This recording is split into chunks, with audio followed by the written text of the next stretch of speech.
What's going on, beautiful people? Happy Tuesday. Y'all seem to be really loving these story times. I told one on how I end up driving what kind of was a stolen car without me knowing, and also how I found out I was a side chick again without me knowing. Let's just say I was a little bit oblivious and a little bit naive in my 20s and early 30s. So now I'm gonna give y'all another dating story time. This is the story time of how I was the Shirley in a Barbara and Shirley situation. If you don't understand that reference, please go and do your Googles and listen to Woman to Woman by Shirley Brown. Okay, y'all. Here we go. So this is in my very early 30s. I might have been just turned 30.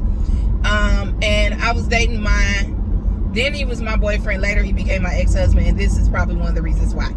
So me and a couple of girlfriends decided to go to a nightclub on a Friday night. At the time, myself and my then boyfriend liked to frequent different clubs in the Midtown and Buckhead areas of Atlanta. Two very big kind of like club districts where you could bar hop from club to club. The club I was going to this particular night was called Flip Flops. It was very casual. You could wear short shorts and t-shirts and tennis shoes, flip-flops, or you could dress up and do your bodycon dressing in heels, whatever. Me and my friends that night, I think we were a mixture of the two. If I'm correct, I believe I probably had on some short shorts and a cute top and some little casual flat shoes because I like to dance and I hate dancing in heels. So at the time, I still was in really good connection with a lot of people in the club scene. Like I said, I had been a prior flyer girl, which means I used to promote a lot of these events that were going on at these nightclubs. And because I was still going out at the time, I was in connection with a lot of the bartenders, the doormen, security guards, bottle girls, so on and so forth. So I was able to get into a lot of places for free. This particular night, we did have to wait in line because the doorman that I was familiar with had gone inside the club to handle something. He told me to call him when I got to the door with my people. So we did have to wait in line for about 5 or 10 minutes. While we were waiting in line, there's a gate that kind of separates the front patio area of the nightclub from where the people stand in line. So think of, we're in line right here, there's a gate right here, and then there's a fenced in kind of like patio area in the front of the club where people come out and sit and drink and hang out and have a good time. So as we're standing there, me and my girls, we turning up or whatever. One of my friends has a water bottle. If you know, the water bottle did not have water in it, okay? So we're sipping on water from the water bottle and enjoying ourselves, kind of doing it on the slide. And we finished that off, and all of a sudden, my attention is drawn to the patio. And I see this fairly nice looking man with this little paperboy hat on, a button-down shirt, some casual pants or jeans, nice shoes, sitting with this gorgeous, chocolate, voluptuous, shapely woman. Now, the first thing that I noticed was the woman, but for some reason, my energy was attracted that way. Now, why are you wondering, why would I notice the woman? I just feel like when you've been in a relationship with somebody for a while, when they walk into a room, you can feel their energy, correct? Well, we weren't in the room. We were definitely outside. And so was my then boyfriend. Because sitting across from this table, that man that I was telling you about, was my ex-boyfriend. Yeah. So let me just stop right here and say, when you see or find out that your significant other is dealing with somebody else, please do not go and attack, fight, call, cuss out that other person. You're wasting energy. Here's why. That person doesn't owe you a thing. They don't owe you their loyalty. They don't owe you their honesty. They don't owe you their integrity, nor an explanation. Because they don't know you, nor do they care. Even if they were aware of who you are and what your position is, they don't owe you anything. It's your significant other that owes you everything and has broken that trust. So be mad at them. Don't go after the other person, because I guarantee you, you and that girl are going to be in a tussle, and that guy is going to be watching you from the sidelines laughing. But I digress. Let's get back to the story. So anyway,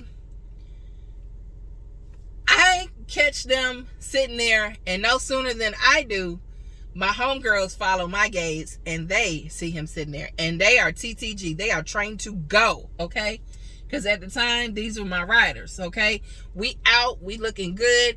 Oh, what you mean your dude is here with somebody else? They ready to take off earrings before we even get into the club, okay? And I say, no. Chill. Because at this point, I've gotten to a point in my life where, one, I'm not finna come out of a bag on you. Barbara and Shirley reference. I'm going to chill and play it cool, because what I'm not finna do is act a fool in front of this other chick and let her see me be vulnerable. Okay? I refuse. And I refuse to give him the satisfaction of knowing that I care that much. So, I casually, because the gate is here, the line is here, and he sees me in line, and I just wave, hey. And my friend that's at the door, the funny thing is, this particular doorman, he finally gets to the door. He used to have a crush on me. Now, he knew I was dating dude, but he used to have a crush on me. So I was a little petty. He gave me a little hug, a little, hey, how you doing? Oh, girl, you look good. You lost some weight, whatever. I was like, oh, okay, thank you. Appreciate it. Yeah, because I'm being real petty. The petty lives in me, okay? I've gotten better since then, y'all, but the petty lived in me. So I'm kind of flirting with him or whatever, and I can feel the daggers just burning into the side of my face. Because even though my dude is sitting there with another girl, he sees me getting attention from another guy. So he is in his feelings. Yeah. Ain't no fun when the rabbits got the pew pew. Right. So I end up going into the club, and no sooner did I step 2 feet in the club, he is right there in my face. Hey, baby, how you doing? Can I buy you and your girls a drink? Can that wasn't nothing. I just let you know. And I said, no. Chill. No need to explain. I said, enjoy yourself. And I see a girl like walking past, not necessarily walking up to join the conversation, but walking past. I said, hey, how you doing? I said, y'all look so nice together. Y'all have an amazing night. And I walk off. When I tell you, baby, he followed me through that club. If I went to the bathroom, he was standing outside the bathroom when I came out. If I went to the bar, he was at the bar trying to buy me a drink. Everywhere I went, he went. Everywhere me and my homegirls went, he went. If we were upstairs on the upstairs balcony, he was there. We were downstairs on the patio, hanging out, vibing outside, he was there. When my homegirl stepped out to get her a little smoke from her little ciggy, he was there. Like, he was following us all through the club. I'm trying to, get my little groove on with my homegirls. We dancing. It's fellas looking at us. And I am not thinking about this man. All I'm thinking about is, you made your choice. I deal with you later. I'm finna have fun right now because I'm too cute. Face was beat. Hair was done. Outfit was together. Even though I had on flats, I was still looking very, very good. Okay? So I'm not finna waste this look on your foolishness right now. I deal with you later. So me and the girls catch eyes another couple of times, but she doesn't say anything. She don't step to me. She's not disrespectful at all. Actually, she was like, kind of like, ooh, I ain't know, like, and backed up, right? So she's not even paying him no mind. Matter of fact, I think after about another hour to 45 minutes, she wasn't even in the club no more. But he is still following us. So the whole night, I'm ignoring him. I am curbing him like he is not my dude at all. Like, because I'm like, you ain't acting like my dude. I'm pretty much, yeah, whatever. Either we finna break up, take a break. So I don't know, but we finna do something. So we end up, me and my 2 homegirls, it's the end of the night, we end up leaving. So of course he wants to leave and we leave. But here's the thing. He doesn't have a vehicle. I don't know if he rode to the club with the girl. If y'all watch my previous story times, sometimes he had a car, sometimes he didn't, sometimes he had a license, sometimes he did not. I know. I'm out of that situation, so it is what it is. But he did not have a ride. I don't know if maybe he came with old girl and she dipped when she saw me or what. But he did not have a ride home. So he follows us out the club. My girls are going to their car. I'm going to mine because I drove myself. I always like to drive myself because when I get ready to leave, I like to leave. I figured since my homegirl was with her people, y'all good. Because it's not like one of you is going home by yourself, right? Plus, we're all grown. So I'm walking to my car and he's like, hey, where you parked at? Hey, let me walk with you. And so I'm walking faster and faster. I'm not running, but I'm walking fast enough. And fun fact, he walked really slow. It's not funny, but it's true. He walked really slow. He actually walked with a limp at the time because he had some medical issues. So he couldn't catch up with me. I done got to the parking lot. I done got in my car. I done kicked off my little shoes or whatever. And I'm driving home. As I'm driving home, y'all, my phone is blowing up. Baby, baby, please. Baby, baby, I'm sorry.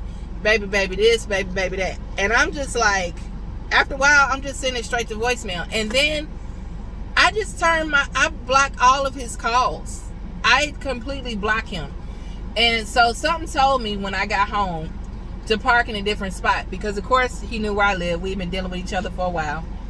And I decided to park my car 2 parking lots over because I said, something is telling me he's going to come to my house.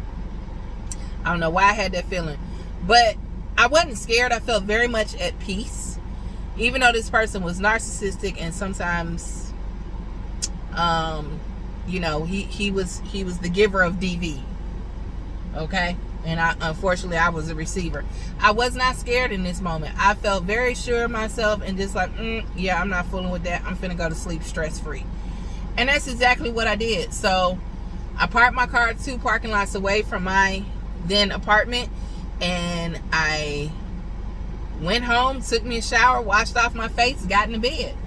The next morning, y'all, I turned my phone back on. And I unblock him. As soon as I unblock him, I mean, it's call after call after call after call after call. I mean, it's like, it's excessive. It's obsessive. There's like 20 calls. And he's trying to explain. And with every explanation, on the tail end of it is another lie. And I said, I don't even want to know. He said, well, no, let me explain. What's understood don't need to be explained. And what I understood at that moment is that you don't respect me. You don't care about me. Like, you don't value what I give to you. You don't value our time. You don't value our bond, our union, whatever you want to call this relationship. You don't value it at all, nor do you value me. So at that time and point, I was done with dude. But do y'all know this man pursued the crap out of me? This man came up to my job, brought me lunch. This man came to my house, brought me flowers. This man was calling my phone. This man was calling any friends that we had in common, calling them. Please, can you reach out to her? Please, please, please. And for a while, we broke up. We ended up getting back together. If you follow the rest of my story times, you know that we end up getting back together. But in that moment, I just felt like you don't respect me. You don't care about me. You don't even care about yourself because you just out here. And instead of giving me the choice of whether or not I can be cool with this or dip, you decide to go behind my back. So the moral of this story is, 1, ladies and gentlemen, if you're being disrespected in any way, somebody makes you feel a way, they make you feel not secure in a relationship, in a union, they step outside of it in any way, whether or not they look at it as cheating or you do, if you feel a way, make it known. If you feel a way, let them know what your boundaries are. And if they cross them again, okay, cool. Maybe I didn't make my boundaries clear enough in the beginning. I thought that I did. What I'm learning now in my 40s is sometimes you got to talk to people like they stupid and tell them flat out, without any doubt, what it is. Right? I am not a person in my mid-40s now that is caught up on, ooh, call me this. But I need to know that there is a title and there is some sort of recognition to our situation. Because I don't want it to be a situationship. If we are in relationship with each other, I need to know, are we friends? Are we partners? Are you my helpmate? What are you to me? I need to know those things. A lot of people think that that is very immature. Well, we too old for titles. And that's the people that end up in situationships. When you don't clarify things and make it plain. So now I'm at a point where I make things plain. I make things clear so that there are no doubts. There is no confusion. Right? So, long story short, I end up getting back with dude. But that was a story of how I found out I was the Shirley in the Barbara situation, and I ain't like it. And that should have been the time when I just dipped off and was done with it. But for some reason, I just couldn't completely walk away, and neither could he. But more story times are coming. I am not afraid. I am not ashamed of my story time, because they're my stories. So can't nobody tell them but me.